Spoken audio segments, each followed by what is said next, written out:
नमस्कार, मी पंजाब डक आज कर्नाटक, तेलंगणा आणि केरळ या राज्यामध्ये पाऊस पडत असल्यामुळं त्याच्या सीमालगत कोणते जिल्हे आहेत? मग एक सांगली जिल्हा, कोल्हापूर जिल्हा, सातारा जिल्हा, सोलापूर जिल्हा, पंढरपूर जिल्हा, पुणे, त्याच्यानंतर इकडं धाराशिव ह्या पट्ट्यामध्ये काय होणार आहे? मग 24-25 तारखेला तुरळक ठिकाणी थेंब येणार आहे, कुठंतरी थोडाफार पाऊस पडणार आहे, सडा टाकल्यासारखा.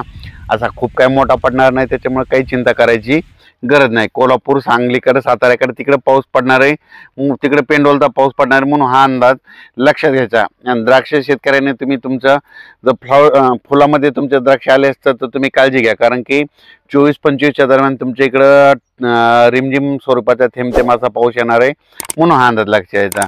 आणि त्याच्यानंतर 25 नंतर राज्यातला परत पावसाचा जोर कमी होईल. त्याच्यानंतर राज्यामध्ये परत पाऊस येणार आहे का? तर राज्यातल्या सर्व शेतकऱ्याला सांगू इच्छितो की मी एक प्रत्येक वेळेस अंदाज म्हणत असतो ना, तुम्ही एक वहीमध्ये काय करा, वर्षानुवर्षाचा डिसेंबर महिन्यातला एक कायमचाच अंदाज लक्षात घ्या. दरवर्षी आपल्या महाराष्ट्रामध्ये 2 डिसेंबर ते 7 डिसेंबर दरम्यान, म्हणजे किती, 2, 3, 4, 5, 7 डिसेंबरच्या दरम्यान महाराष्ट्रामध्ये जितके विभाग आहेत तितक्या विभागापैकी अर्ध्या विभागात मात्र दरवर्षी विजेच्या कडकडाटाचा पाऊस येतो, हे कायमचं लक्षात घ्या. म्हणजे पुढच्या वर्षी 2026ला देखील तुम्ही ही गोष्ट लक्षात घ्या, 2 डिसेंबर ते 7 डिसेंबरमध्ये एक अवकाळी येणं हे लक्षात घ्या. तर मग तसा एक मग आता ह्या डिसेंबरमध्ये लागताना एकदा एक अवकाळी येणार आहे.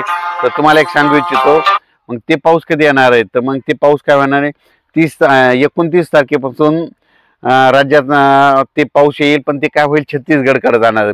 मग ते छत्तीसगडकडे जात असताना नागपूरकडे जात असताना मग काय होणार आहे की त्याचा पाऊस काय होणार, विदर्भात पडणार आहे. मग विदर्भात पडत असताना तुम्हाला एक सांगू इच्छितो काय होणार आहे, चंद्रपूर जिल्हा, यवतमाळ जिल्हा, नागपूर जिल्हा, भंडारा जिल्हा, गोंदिया, त्याच्यानंतर इकडं छत्तीसगड, मध्य प्रदेशकडं काही पडन, त्याच्यामध्ये अमरावतीकडं, अकोल्याकडं ह्या पट्ट्यात पडत पडत उत्तर महाराष्ट्राकडं मग ते काय होईल, 28 तारखेपासून ते 2 डिसेंबरच्या दरम्यान मग उत्तर महाराष्ट्राकडे नंदुरबार जिल्हा, धुळे जिल्हा, जळगाव जिल्हा ह्या पट्ट्यामध्ये काय होईल, मग संभाजीनगरच्या काही भागामध्ये मग 29 तारखेचे 5 डिसेंबरच्या दरम्यान तुरळक ठिकाणी ते पावसाचा अंदाज आहे, म्हणून लक्षात यायचा. पण मागं जसं पडला तसं काय एवढा मोठा काय खूप पाऊस पडणार नाही, म्हणून हे लक्षात यायचं. आणि उत्तर महाराष्ट्रात म्हणजे नाशिककडं, इगतपुरीकडं तिकडं थंडी जास्त असल्यामुळं तिकडे काही खूप काही पावसाचा असर होणार नाही. पण आता हे जे 23, 24, 25च्या दरम्यान थोडा पाऊस येणार आहे, ते फक्त पश्चिम महाराष्ट्राकडे त्याचं पावसाचं थेंबाचं स्वरूप असणार आहे.